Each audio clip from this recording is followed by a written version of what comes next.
So ዛሬ ደግሞ የምንጀምረው አዲስ ቻፕተር ነው። So this chapter is about enzymes ማለት ነው። So at the end of this chapter we have learning outcomes ይኖሩናል።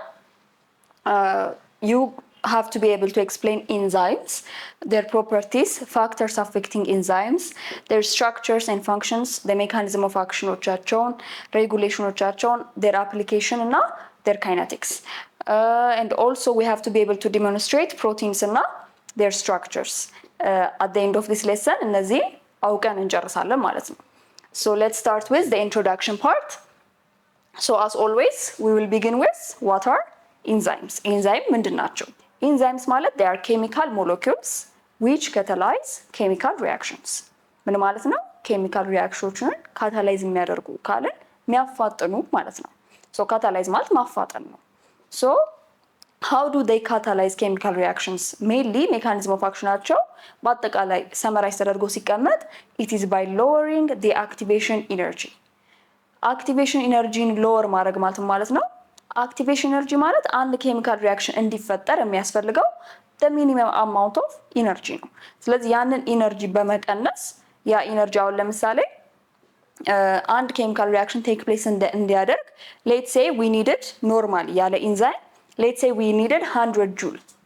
ነገር ግን አሁን ልክ ኢንዛይሙ ከመጣ በኋላ ወደ 30 ጁል ከሆነ 100 ጁል ለማውጣት የሚፈጅብንን ታይም 30 ጁል በማውጣት ቶሎ መጨረስ እንችላለን። that's how mainly ኢንዛይሞች ኬሚካል ሪአክሽኖችን ካታላይዝ የሚያደርጉት ማለት ነው።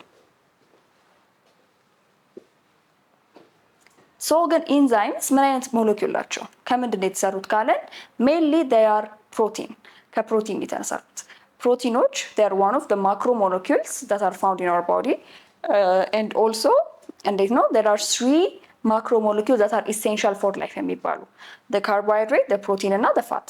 proteins are one of them. so protein molecules ምንድነው የሚያደርጉት? as a biocatalyst ነው ኢንዛይሞች ውስጥ አክት የሚያደርጉት ማለት ነው።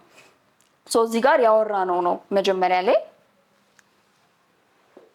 so ምን አይነት ስትራክቸር አላቸው ኢንዛይሞች? ከምንድን ነው የተሰሩት ካለ ከፕሮቲን ነው ብለናል። የፕሮቲኖች ደግሞ ሞኖመር ወይም ደግሞ ቢልዲንግ ብሎኮች እንደሚባሉት አሚኖ አሲድስ። so of course ከፕሮቲን ከተሰሩ ኢንዛይሞችም ከአሚኖ አሲድስ ነው የተሰሩት ማለት ነው። አሚኖ አሲድስ ፕሮቲን ለመስራት ቦንድ የሚደረጉበት ታይፕ ኦፍ ቦንድ it's known as the peptide bond.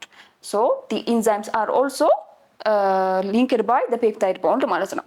all enzymes are proteins but not all proteins are enzymes. አንድ ኢንዛይም ግዴታ ኢንዛይም ነው ካለ ፕሮቲን መሆን አለበት። ፕሮቲን ካልሆነ ኢንዛይም ሊሆን አይችልም። ነገር ግን ኦፍ ኮርስ ኤቭሪ ፕሮቲን ኢንዛይም ነው ማለት አይደለም። that's እዚህ ጋር የተቀመጠው ስቴትመንት እሱን ይነግረናል ማለት ነው። so ኢንዛይሞች የተለያዩ ሮሎች አሏቸው in different functions in our body ማለት ነው። so one of the functions is their function in metabolism ነው። ሜታቦሊዝም ማለት ቦዲያችን ውስጥ the building up and the breaking down of molecules ነው። ይሄ ማለት ለሁለት ሲከፈል ካታቦሊዝም ማለት breaking down of molecule ነው። አንድ ትልቅ የነበረ ሞለኪውል ወደ ስሞል የሆኑ ፓርቶች ብሬክ ዳውን ከተደረገ it's known as ካታቦሊዝም። ነገር ግን አንድ ደግሞ ትንንሽ ከነበሩ ሞለኪውሎች ትልቅ ሞለኪውል ቢልድ ማድረግ ከቻለን አናቦሊዝም ይባላል። ሜታቦሊዝም ማለት በአጠቃላይ ሁለቱን ነው።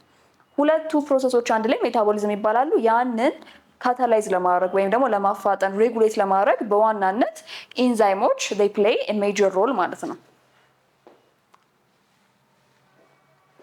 so this is their action, enzyme action. ኢንዛይሞች እንዴት ነው ባይንድ እያደረጉ ሬጉሌት የሚያደርጉት? እንዴት ነው አክቲቬሽን ኢነርጂን የሚቀንሱት ካለ ስፔሲፊክሊ ኢንዛይሞች they have አብሯቸው የሚሄድ ሞለኪውል አላቸው አክት የሚያደርጉበት። ያ ሞለኪውል it's known as the substrate. so substrate እና ኢንዛይሙ ልክ እንደዚህ በመታዩት way they are complementary to each other እርስ በርስ ይጋጠማሉ ማለት ነው። በዚህ way ነው ኬሚካል ሪአክሽኑን ካታላይዝ በማድረግ የሚሄዱት ማለት ነው። so ኢንዛይሞቹ ላይ there is this place known as the active site. ይሄ አክቲቭ ሳይት ላይ ነው ሰብስትሬቱ ባይንድ የሚያደርገው። ከዚህ በኋላ ነው our lowering of activation energy catalyzation process የሚጀምረው ማለት ነው። so this is the end of የመጀመሪያው ሌሰን in chapter 3. በዚህ ሌሰን ኢንዛይሞች ምን እንደሆኑ፣ ምን ላይ ሮል እንዳላቸው፣ በምን አይነት ወይ ደግሞ ኬሚካል ሪአክሽኖቻችንን ካታላይዝ እንደሚያደርጉ፣ በምን አይነት ኢንዛይም አክሽን ባይንድ አድርገው አክት እንደሚያደርጉ አይተናል። So the next lesson is going to be about the properties and functions of enzymes. Until that lesson,